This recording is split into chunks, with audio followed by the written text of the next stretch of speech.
Hello. I was supposed to keep a straight face, but I couldn't. I'm sorry. I'm Ahurzi, and welcome to Ask the Unicorn. This is Charlie Alejandro. Hi guys, how's it going? Good. Now, What? nothing. Hi guys, how's it going? All right, we will answer all of your metaphysical, paranormal, mystical, and spiritual questions. And I am ready whenever. Wait. Before we actually begin, there's a couple of issues I'd like to address. Listen, there are a lot of people that are experiencing paranormal episodes these days, all of a sudden. The one thing that you must understand about the paranormal is that there's nothing to be afraid of. If you're starting to see things that you have never seen in your life before, please understand that this is part of your evolutionary process. Whether all of you follow evolution or not, this is just the way that it is.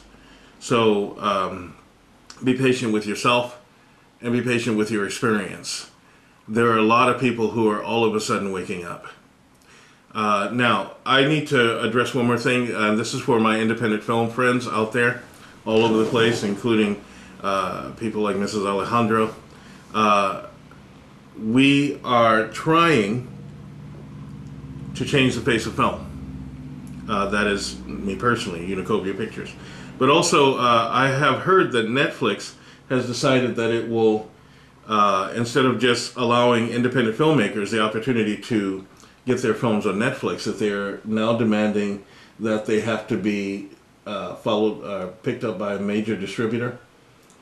And they have to have at least 1,000 people that are going to rent their films in order to get their film on Netflix. It makes no sense. It makes absolutely no sense. So, I just want to say, Netflix, bad move. Very bad Remember, move. it's us independent filmmakers. The real independents, not the ones that pretend to be independent, that are also your audience. We pay for your films as well. And I think that some things need to change, or else someone might get the idea to usurp your throne. By the same token, to our viewers, remember that from my PR background in marketing, anytime someone emails or writes or calls, the company views it as the opinion of 1,000 people. They usually say, oh, well, it's only one person. It's not, because you're a cross-section of the viewership. So if you call, email, or write Netflix, tell them you don't agree with it and you think it's not fair to the independent filmmakers, trust me, they will listen, but it has to be everybody to make sure you respond in like kind. Don't just sit back, because remember, a few months ago, Netflix was actually going to change their payment plan. They were going to charge separately for streaming live, and then they were going to charge separately for you getting this DVDs mailed to your house. Well, enough people complained that they went back and said, no, we're not going to do that anymore. So let's do it again. Do it again, because they do listen, but you have to listen. You have to be able to speak up, and the reality is that if you don't speak up, then they're going to assume that, oh, it's a great idea, we'll do it. Yeah. And from what we've seen in the last couple of weeks, not every idea that comes out of Hollywood or that comes out of the film and TV industry is the brightest idea. Yeah, so just to remember, come down the pike. So just don't be afraid to speak up. You don't have to be rude. You can just tell them very politely and professionally that you don't think it's a great idea, and they do listen. And if you decide that you're going to just not have Netflix, that doesn't help anybody. No, it really doesn't. What it does is it shuts down the opportunity and option to have independent filmmakers have their voice.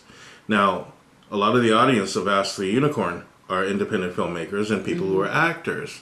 Now, when I see a big budgeted film like $100 million film, I don't view that as independent.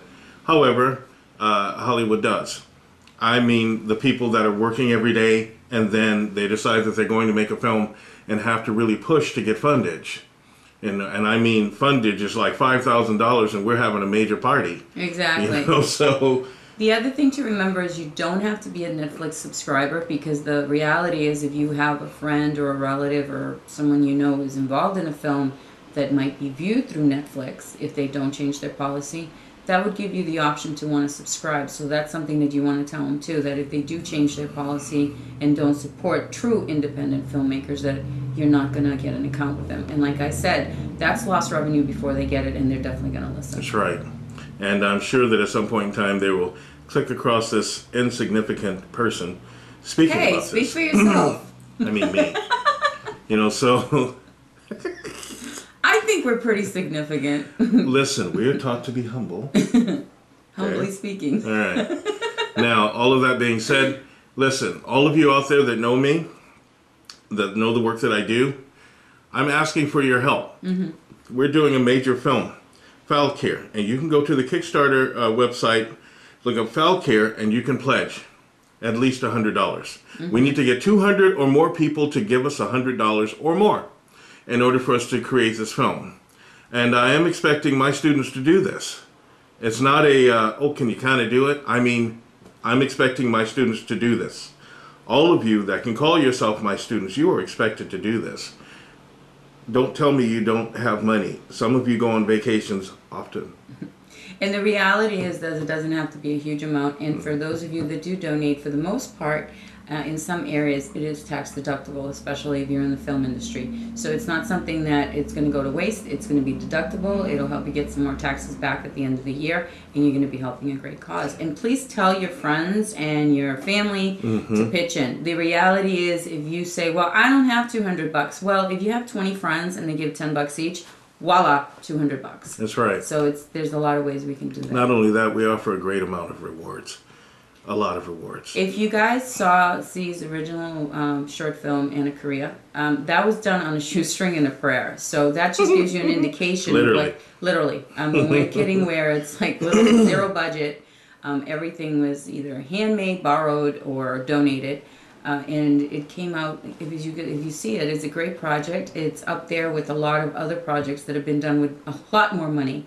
So the reality is, if Unikovia can do such an amazing job on a movie with no budget, imagine what can be done with really a modest budget compared to Hollywood standards. Yes. Most independent movies, $20,000 doesn't even begin to cover pre-production, never mind the actual production, the editing and post and distribution and viewing and et cetera, or costumes, makeup, all that. And with that, I can do it all. Yes. We can. And also remember, if when the project is going on as well, and again, any contribution that you give, because it is an independent film project, it is deductible, and that's something that you guys have to remember. So open those purses up.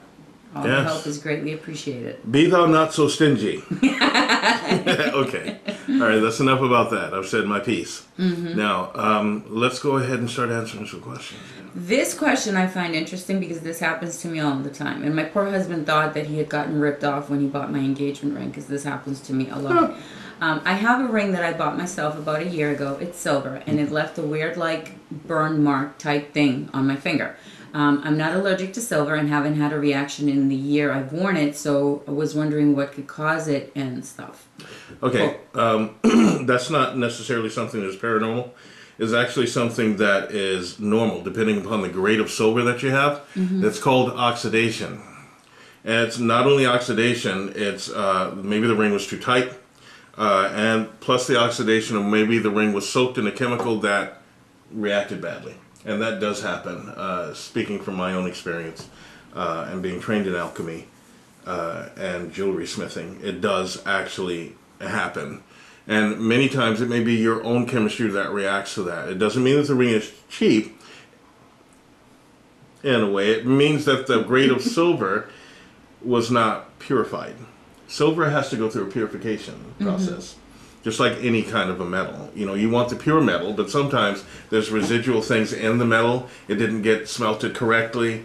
Maybe they left some of the stuff in it, and they didn't get everything out of it. So you just got a poor grade of silver in that case. Silver is one of the most refined metals that you can get. Interesting that it's not the most expensive metal that you can get, because it is actually one of the most conductive metals that there is, especially to electricity and heat. Even more conductive than gold. I find that quite amazing, which is why I love silver.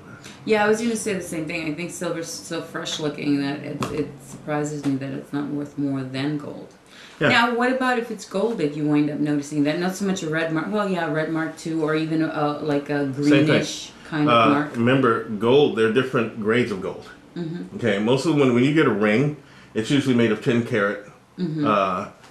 Sometimes a mixture of 10 karat and 14 karat gold. Okay, but then there's others such as 18 karat gold, which is not the greatest for jewelry, but it is good for bullion. Then there's the veneers or vermils, which are like 24 karat, 22, 24 karat gold. Now, remember, they all have different qualities. I recommend that you go to a trusted jeweler if you're going to get something. Listen, I know we don't have a lot of money. I understand that. But if you're going to get something that is going to stay with you, remember, it is an investment.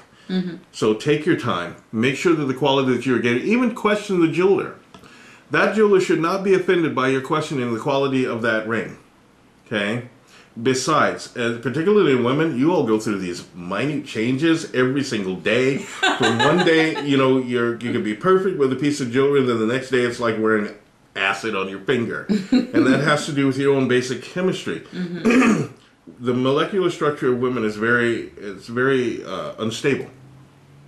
It changes. It has to. In order for you all to have children, you have to have that unstable molecular structure. That's just the way that it is. So you have to take all of that in consideration and think about what it is you're putting on your finger. Don't go to some place because, you see some guy standing in a cage, wearing billions of things and, and flashing gold and saying, hey, I can give you this particular ring for $15 instead of $50. No. Go to a jeweler. Find out about the grade of gold. Find out about the quality, and then put it on your finger. Okay? Think about it. Also, too, I suggest that after you do go to a jeweler, if you do buy an expensive piece of jewelry, go to another jeweler and get it appraised. Because it's not the first time that a jeweler isn't as reputable as we think we are. So always get a second opinion when you do that. That's right. Especially expensive pieces pertaining to diamonds or even silver, platinum. Yes. And remember, precious metals they can be easily compromised. So you really want to check things out. Right. This other question says, why do dreams with a story sometimes continue if you wake up and fall back to sleep? Because the story's not over. There's more to be told, or maybe you just didn't complete what it is that you needed to complete in that dream. It's kind of like a movie. You stop right in the intermission, and it's merely an intermission, and it needs to get everything out in order for you to be able to process the dream and find out exactly what it is that the universe or even yourself is trying to tell you. So what happens if you have like a recurring dream, where you have like the same dream a couple of No, days? that's different. A recurring dream is something entirely different. A continuing dream is one thing. That means the story's not done. The recurring dream means that there's something that really needs to be paid attention to. Okay? If it happens over and over and over, there's something that you're refusing to address. Okay? Get out of my head! So you can have this dream of Neapolitan ice cream. Every night, I keep having a dream of Neapolitan ice cream. What does it mean? Remember that something like that is triform, which basically means that triform, but the triform actually creates one big flavor, and maybe you're just not paying attention. Maybe that's exactly what it is that you need. You ever have a dream of eating a whole bowl of cherries? You're going through a very stressful time, and then you have a dream of eating cherries. And you're not really thinking about, now, for those of you out there that are very trendy, stop it right now. Okay? Yeah, but life is a pits. No, that's not it.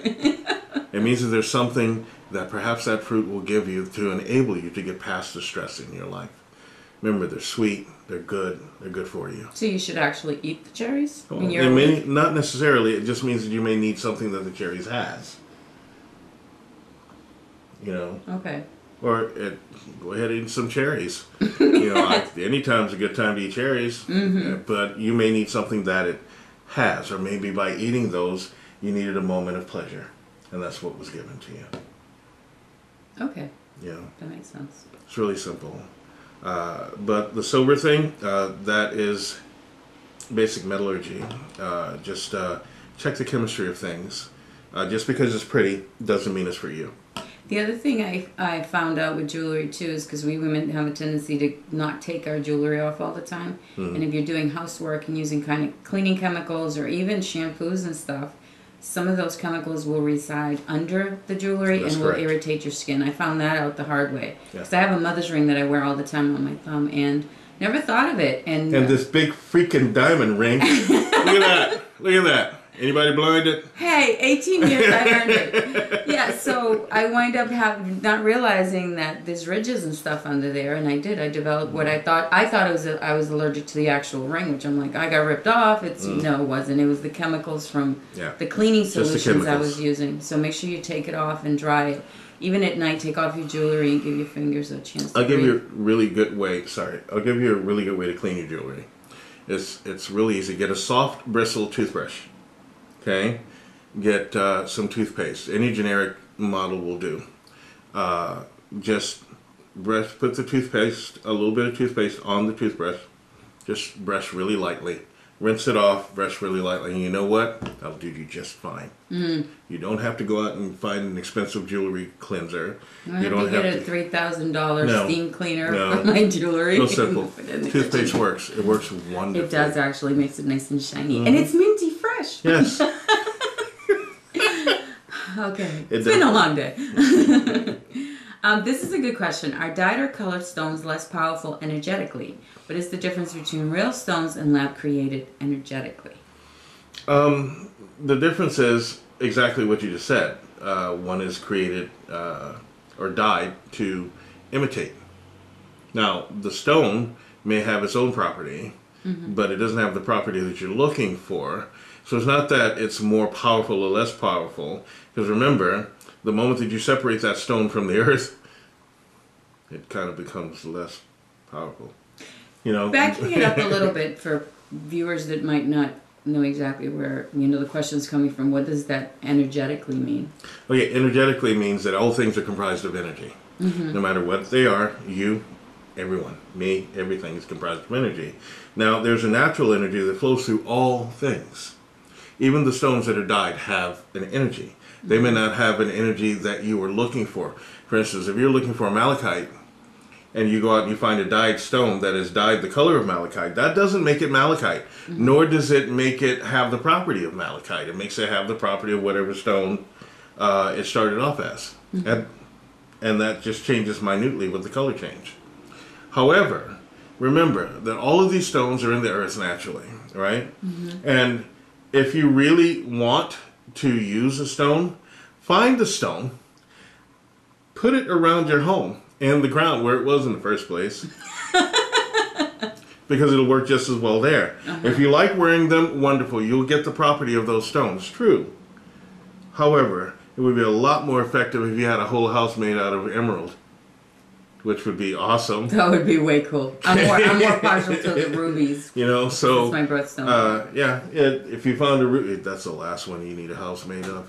You are far too energetic to have something made out of a ruby. I'd be over your house every day closing portals. So going back real quick, talking about birthstones, what's the correlation between the energy you're talking about and your birthstone, and who came up with that?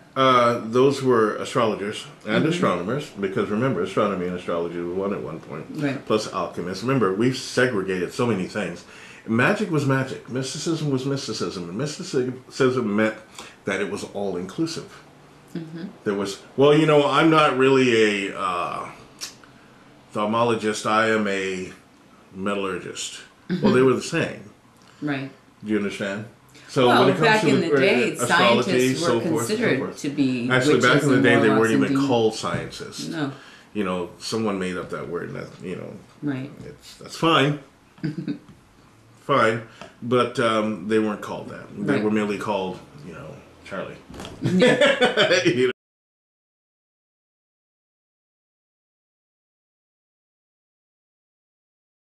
Everything being comprised of energy, as I was saying earlier. When you take a stone and dye it, it doesn't make it be the energy of that you may be looking for. It merely maintains the energy that it had before it was dyed. Plus, just a simple nuance, because you've added a color. As I was saying, when you want something that is maybe a malachite or an emerald, remember, just because you color the stone the color of an emerald doesn't make it have the same quality at all. An imitation is one thing. The real thing is something entirely different. So it would probably be better if you decided you wanted to live in an emerald house, so you got real emeralds, which would take probably a lifetime to happen. or whatever stone you want to wear around your neck or on your hand or finger for whatever reason. And you were asking about birthstones. Yeah, birthstones. What's Remember, the correlation as I with was that? saying, that someone decided that there would be a stone that represented each person's birth, or the time, or the sign. That it's kind of like having a temple that is circular, and there are 12 doors, and each one of those doors is represented by a sign, or in each one of those signs are represented by a stone above the door. Okay, because that's the way that I see it. Each stone has an attribute, just like each sign has attributes. Now, based upon that stone, you can't go out and grab a rock, and decide to put it up as a substitution for a ruby, because you painted it ruby colored or dyed it ruby colored. It doesn't work that way. There are things that are very specific. Remember, the most specific thing that there is nature. No matter what anybody likes to believe, nature is nature, and human nature is human nature, animal nature is animal nature, and et cetera, et cetera, et cetera. But when it comes to the energy of stones, I often believe it's better to just leave them. If you really want it, move to a place where you know that it's all emerald, or maybe just have that emerald transported. Giant emeralds like we all like to do, and make your whole house of it. That you can live within the auspices of that particular stone. However, understand that too much of anything, even if you think it's good, it could have its adverse effects. Now, when it comes to talking about energy and stones, so there's really no difference. Like, okay, I'm born in July and I wear rubies all the time, or... Oh, no. There's a difference between everything, but the common denominator is that we are human. Right. And because we're human, we're the only ones that go around and do things for our own vanity, such as collect beautiful stones. It doesn't mean anything bad. It's just that we have ways that we like to look at energies that we like to promote. Right. Like I said, I like silver. There are people who like gold. And that's wonderful. I like gold too, but I'd rather melt it down into a giant chunk and make a sword of it. And, anyway. Yeah. But there are people who like rubies, emeralds, sapphires, malachite. There's all kinds of stones. If you feel that it resonates with your energy, then it's going to help you. So is there a therapeutic reason Definitely. for wearing stones? And There's a is it more therapeutic therapeutic if you use a ruby because it's your birthstone, or if you just use another stone? It depends on what your energy is like. Okay? If you resonate to a ruby, then by all means use a ruby. But you may not resonate to a ruby. Just because you're born under a certain sign that says that ruby is your stone doesn't make it so. Right. You may do better with pearls. Right. You may, that's not really a stone, but it kind of is. You may do better with a diamond. For instance, diamonds are not the most precious stone that there is. They're kind of almost the bottom of the precious stone chain. But a group of men decided to get together and put forth a slogan that said that you were less than a man if you didn't get a diamond. It's actually a PR campaign. Yeah, it was in the by 50s. De Beers. That's all it was. And, that's all it really was. There are emeralds that are way more valuable. And there are probably diamonds that are more valuable than they are. And that's great. People love diamonds. Oh, you've got to get me a diamond. That's like asking someone, you have this beautiful piece of gold and they want to give it to you. And say, no, I want some tin. It's kind of like that. Yeah. But like I said, when it comes to energetically, your energy may not resonate to a ruby. My energy can resonate to a ruby, but it usually makes me quite, what's the word? Passionate. But then with an emerald, I have a totally different attitude. But everyone does. You have to find what's going to work for you. Don't wear something just because someone said, well, that's your birthstone. I didn't make it so. My son has an issue with that because he was born in June and his stone's pink. Oh, well, He's like, no, not happening. But you can tell your son that pink is one of the strongest colors of the whole spectrum. It's fearlessness and love and bravery and protection. I tried to tell him that. He didn't buy it. Yeah, I understand. We have put ourselves we've locked ourselves into these societal things that really just imprison us. You have all these women that are running around and saying that, pink represents whatever against breast cancer, and that makes no sense at all. Not not everybody wants that color representing something. Right. You know, there's also, they've decided blue is for boys and pink is for girls. And again, that makes no sense. Especially for me, because I like blue. I don't particularly care for pink. Nothing personal. I like them all. There's probably only one color that I have issue with, and that's orange. No, I love pumpkins. Orange. I actually love orange. That's funny. Yeah, give me orange, I'm fine with it. As much as you dislike pumpkins, I figured you didn't like the That's because color pumpkins are an instrument of the devil. There's a difference, and they happen to be orange. We'll have to fill you in on that story one day, because he hates pumpkins. Yeah, but normally orange is a very active color, very powerful color, very powerful. and I like it. Mm-hmm. You know, but that should answer your question. To let our viewers know, because of the glitch we had with the camera and the internet, we'll be going on till 10 minutes after 9 to catch up a little bit. So don't leave. Make sure you stay around. This other question says, can spirits and so forth turn on a battery-operated toy? Yes, they can indeed. And in many cases, even a battery-operated toy that has no batteries. Or the batteries are ancient. Mm-hmm. I've actually had that. When I say things like this, many people say, you say it so matter-of-factly. It's because I'm talking about what I know. I was out on an investigation, and we went to this house, and the whole family had been backed into one room. They were so frightened. Well, I'm walking around, and I have a group with me. It was a clinic, really. I use it as a clinic to teach other students. And this one toy that had been inoperable for quite some time started talking. And it said, would you count with me? Would you count with me? 1, 2, 3, would you count? And I looked at it, I said, knock it off. And it stopped. And everybody else, I turned around and everyone's face looked like this. Yeah, and I just, that makes sense. You know. That would have been me. But at the same token, there was a wood stove that had been disconnected for 6 months that decided it wanted to turn on.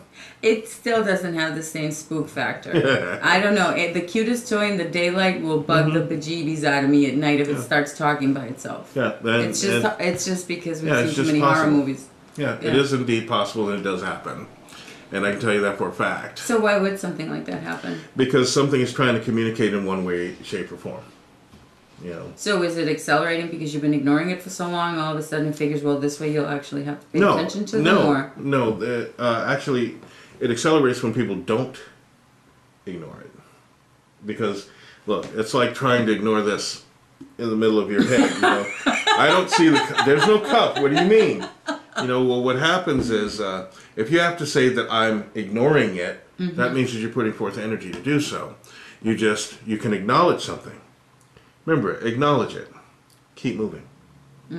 Okay?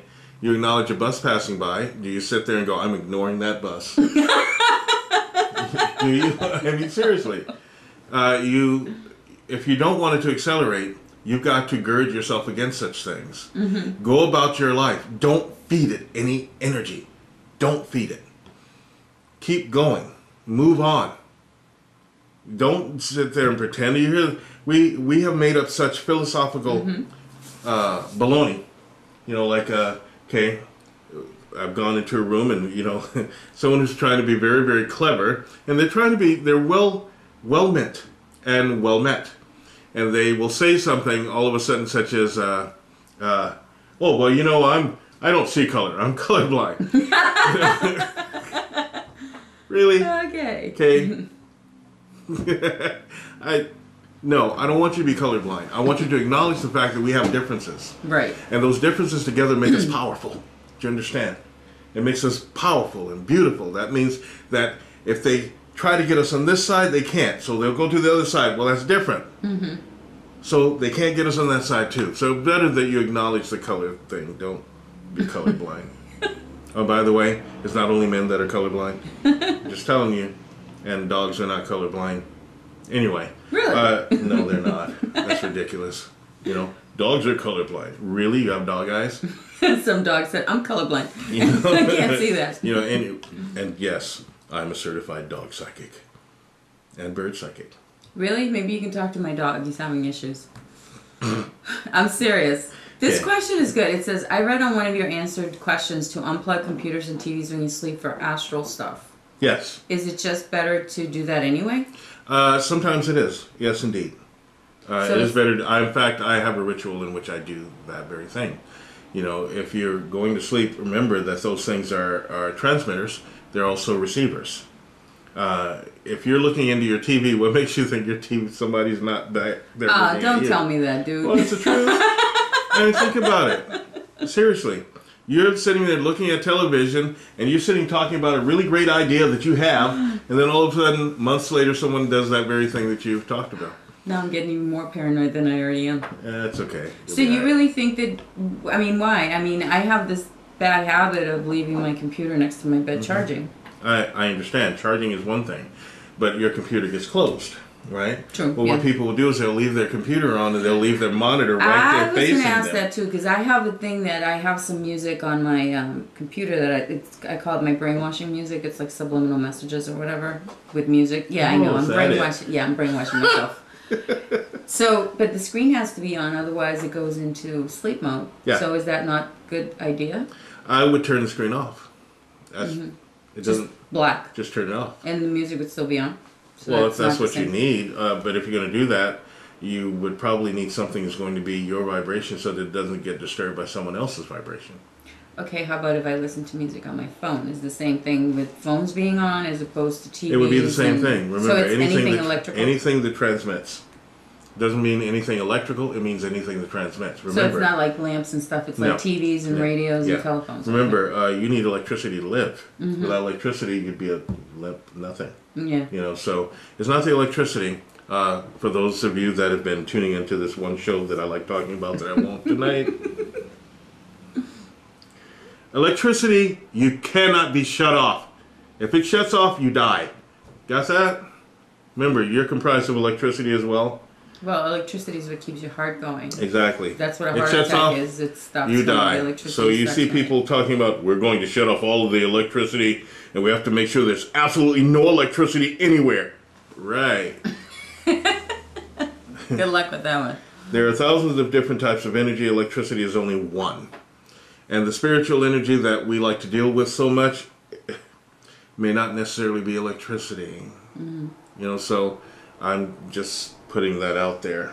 Remember, when you're dealing with a toy, electricity is one of many, many elements. And guess what? There are different forms of electricity, even, that need yet to be explored. Now, this person's also going a little bit further and saying, so even if the TV's off, it should still be unplugged? Not necessarily. So just shutting it off? However, if you're under a psychic attack, yes. Why? Well, because anything that it's a transmitter, and the spiritual world is not limited by things of that nature. They're not limited by what we think are convention. Remember, if you've got a current that is running through, if you have something plugged up, the current is still moving. I know a lot of people like to believe, hey, well, you know, it's turned off, and that means that there's no electricity. Well, again, it is not the electricity. It is the transmission. Okay? Unplug it. If you know that you're under a psychic attack and you believe that that psychic attack has to do with electricity, try to at least make it difficult. Unplug it. Does it make a difference if the television... I'm a firm believer not having a TV in my room. Does it make a difference if the television is in your bedroom or if it's in another part of the house? It does make a difference. It doesn't. Not at all.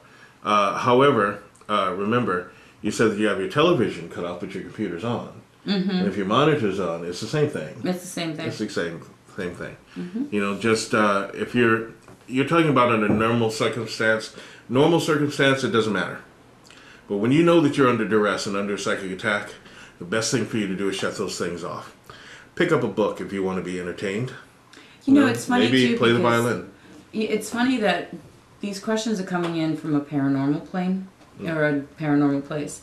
But by the same token, if you read any self-help book or if you're trying to improve your health or your mental state, that's one of the things they tell you is you need to back away from the electrical games and, you know, computers and televisions and give yourself time. And it's funny, the same thing you just said, play a musical instrument, meditate, read a book, just relax.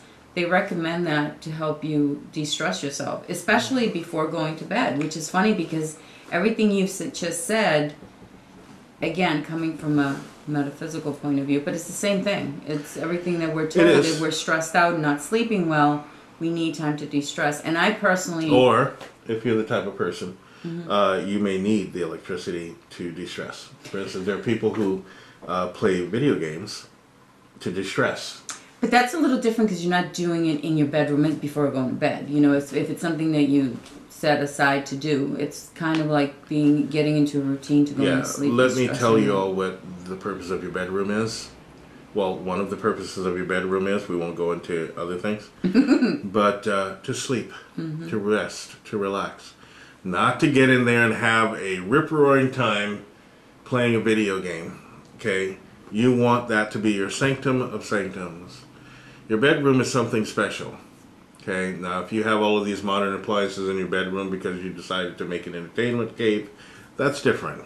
But if you're talking about something that has to do with the metaphysical, remember, what you want to do is create a place that is your energy, yours, not the energy of Sony.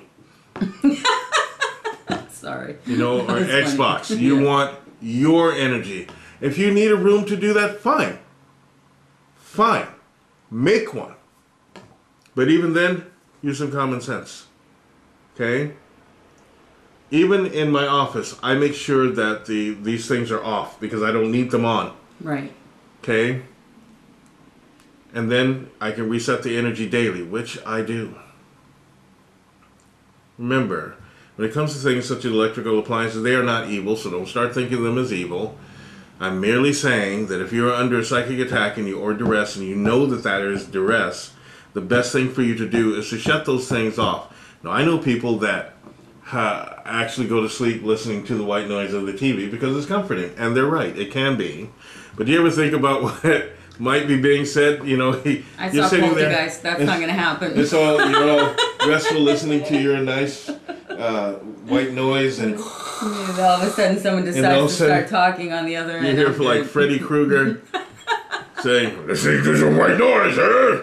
You know, so you really have to think about these things. I'm sorry, I have an active imagination as it is, so I can't. No, okay. I would hear things that aren't even there. No, that's what I mean. You know, if you're going to do something like that, then go to an expert like myself, or you know, there may be others that do what I do.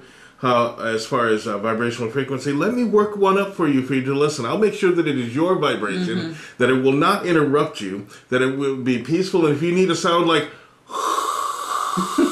I'll go find a Prius and microphone sound. And you won't have a commercial popping in every 10 minutes to wake you up. Know, so do it that way. And then you won't wake up wondering why you want to go to Der Wiener Schnitzel and you've never seen it. Like, what is that? You know, so, yeah, think about what you're doing.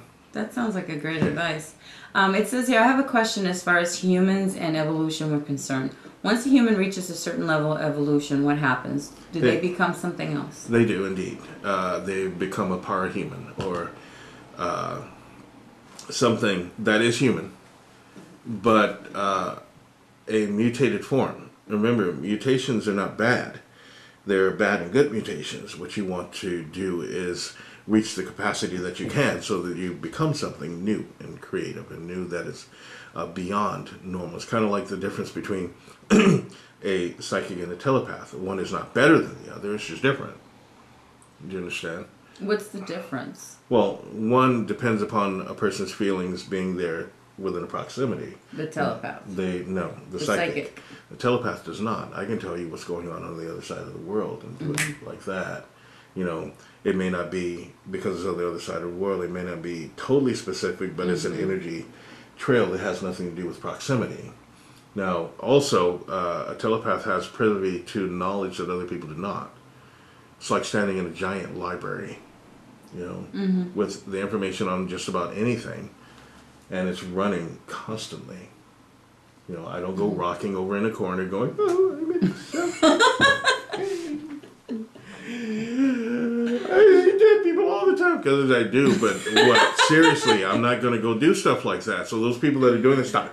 Stop it. And, you know, it's like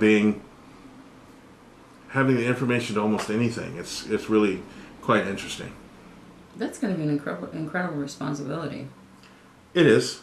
You have to pick and choose what it is that you want to be. We all have that choice. Our free will is very important And once we use it, everything happens as a result of that particular choice. Okay. Well, it kind of goes with the second part of the question. It says, what if they stay stagnant at that level of evolution? Will they start a devolution process? There's no such thing as total stagnation. You'll evolve or de-evolve. Remember, the world keeps moving, and it will move with or without you.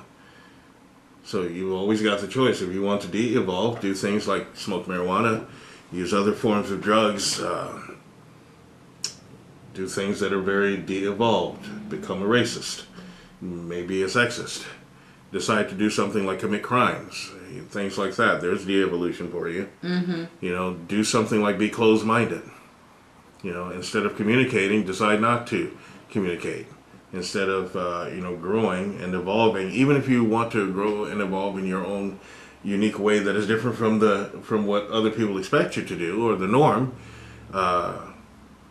remember, we're all like trees. If we're not growing, we're dying.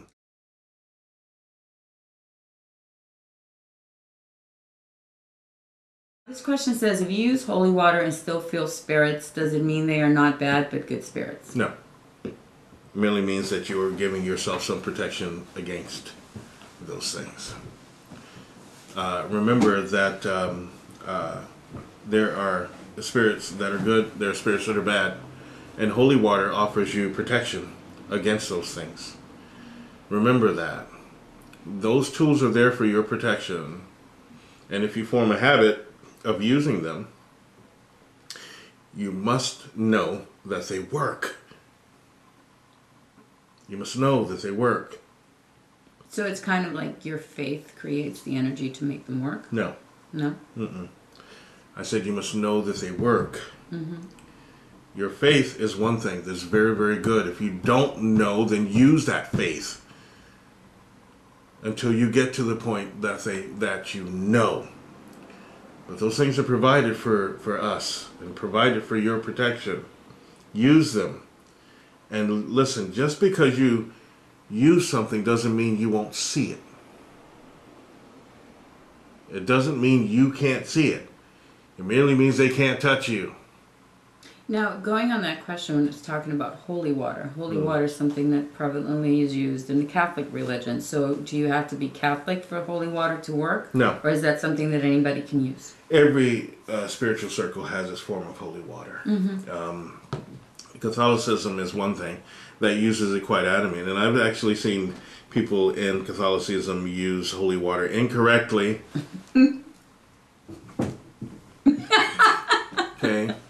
Reminds me of Palm Sunday when you get doused with the water as the priest walks down the... Incorrectly.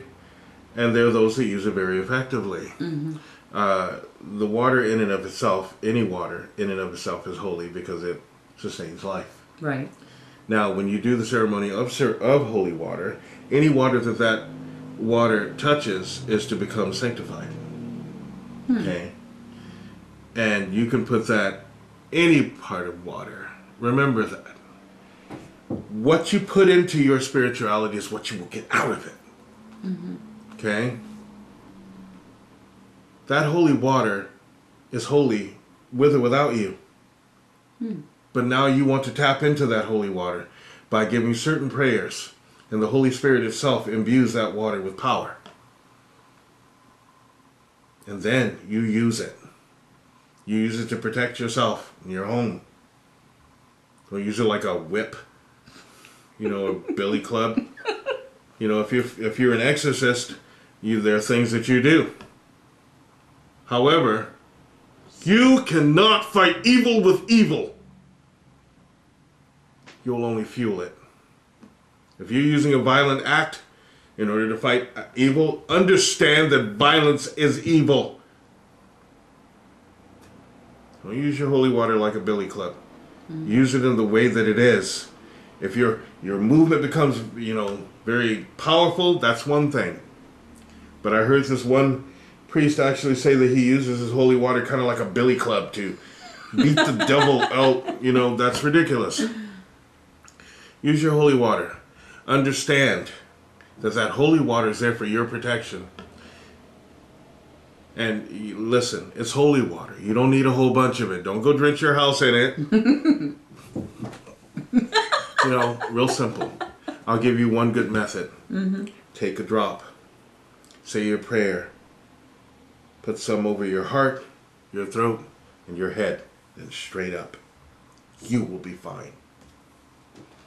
Remember, angels are real. God is real. The goddess is real. The Christ is real. Remember that. It's not about your belief. I'm not interested in your belief. You get the opportunity to fight, so fight. Fight back. Don't be the victim.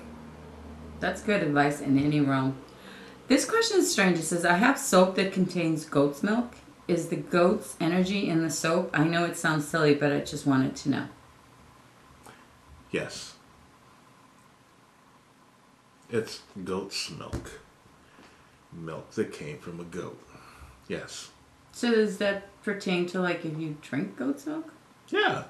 Is that a good thing or a bad thing? I just started I don't drinking know. goat's milk. I'm not drinking goat's milk. I just started because I love milk and I just found out I'm allergic to it, so I'm experimenting with all these other milks. Listen, it's mostly the cheese, but I'm like, ew, wait, is that a good thing or a bad thing? We're really not supposed to drink milk as adults. How about cheese? Well, it's mostly the cheese that I'm worried about. What did I tell you about that? Well, goat's cheese. It's Jeep's cheese. It's still cheese. I know, but I'm experimenting because the natural doctor was saying that it's dairy products refers to cows. Okay, listen, I'm just paraphrasing what he said. So I asked him, is it all right to eat goat's cheese or sheep milk or, just whatever. He's like, you try. The only thing I can't do is the soy milk, but... So is that just as bad? Yes. I don't care what he said. You tell him he should stop telling people stuff like that. Well, I'm not allergic to the goat's milk. It's the dairy products from cows that makes me maybe. ill. But I personally, the whole goat's milk thing is a little tough for me. The cheese wasn't bad. Sweetie, listen. You really shouldn't shoot yourself with this kind of bullet. Let's use a different bullet. Well, I need that bullet to get didn't my hurt as calcium. much. But there are other ways to get calcium. Milk is not the only thing that has calcium. It's not the milk, it's the cheese. I have to have my cheese. Oh my God. So this is what I'm talking about here. Listen, honey, you do understand that there are certain things that you can eat and certain things you can't. Yes. Now, if your doctor is telling you something and you're okay with it, that's up to you. No, I'm just asking because I never thought, I've heard about it. Yes, you're still getting, it's the goat's cheese. So what does that mean for me as a person, like picking up the energy of someone else? It doesn't, which is, no, like what they're going. Listen, there's nothing, if you're eating meat, it doesn't turn into like machine meat if you decide to eat goat's meat. It's still the goat. Right. Remember, these things are provided for us to eat. And I know there's a lot of people out there that have their political differences on meat. That's fine. I don't care. Look at my face. I don't care. I'm a carnivore. Yeah. So, you eat these and you use these products, you still have the energy of those things. It but dissipates it's a good at some thing, point. right? Yeah, it's a good thing. Okay. Just checking. And now if you wake up one morning going, that's something a little different. Or feel the need to be like, shaved. Or hit somebody with your head. You got a problem. But yes, it's still the energy. Hey, we had this question last week and we weren't able to get to it, and I thought it was kind of interesting. It said, many sacred sites on Earth have specific energy. Correct. Why do they, and what is the energy for? For example, the Temple of Apollo at Delphi or Egypt, etc. Oh.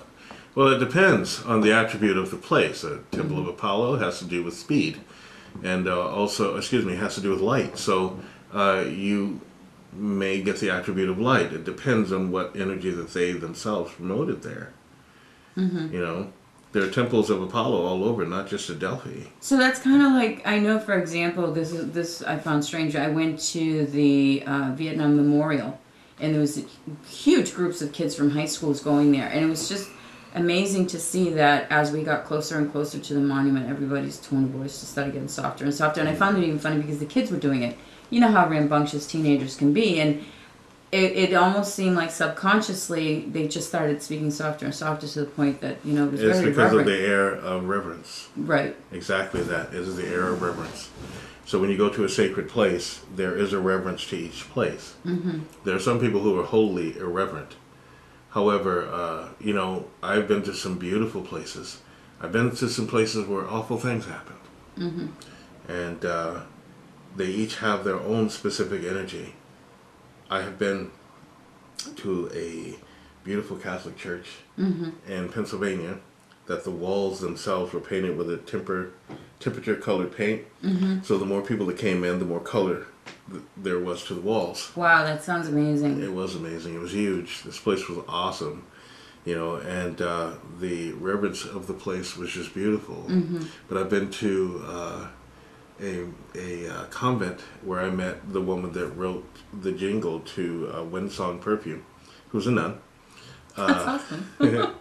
And I walked into this place, and I tell you, I would have loved to have just stayed there, but it wasn't for guys. Oh. But they were awesome, so I decided when I was a kid that I was going to marry a nun. That didn't work out. Well, I was going to be a nun. That didn't work out either. But every place has its own energy. You're right. Mm-hmm. And, that brings up a wonderful point, because it's really funny how people are afraid of graveyards and funeral homes. Remember, these places are hallowed ground. That means they're sacred. It depends too, because for me, one of my favorite uncles was actually a funeral director, and he used to lug bodies back and forth. So my view of funeral homes are great memories. Yeah. Going to pick up bodies and stuff. That's why people think I'm morbid, because coffins don't scare me. I remember sitting under coffins while people were being waked to be out of the way, because it was just a normal part of my childhood. It wasn't anything creepy or scary for me. But the majority don't have that experience, Right.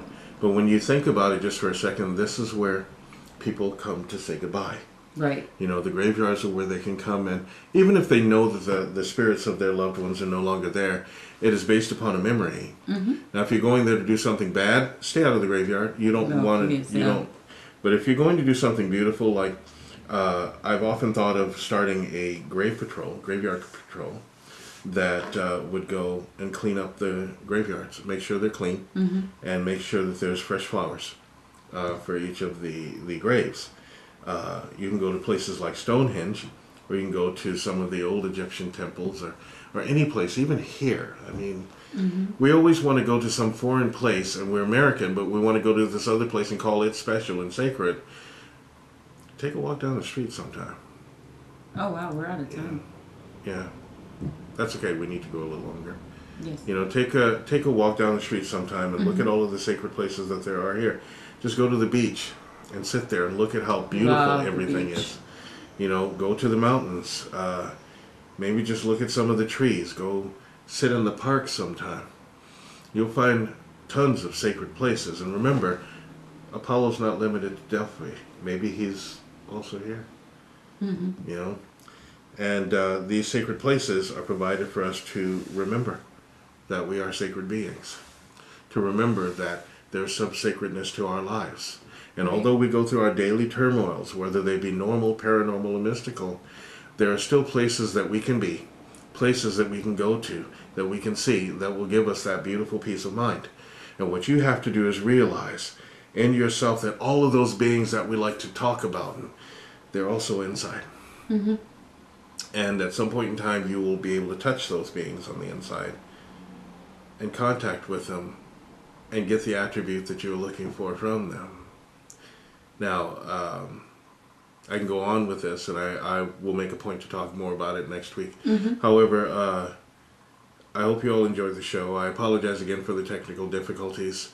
Now, for all of those children that might be looking, you all know I love you. You all know who you are. If you have school tomorrow, it is about that time. If you haven't already, go to bed. Okay? But you all know who you are. You all know I love you. And to all the people out there that are listening, that are watching, I do appreciate your presence here at the show. And the show will get more and more interesting. I'm going to bring up some interesting topics, and I may be teaching a few lessons here and there. That sounds great. I would love that. I'm Ahura Z. DeLiza. I'm Charlie Alejandro. And I look forward to seeing you all next week on Ask the Unicorn. Have a great week. Namaste.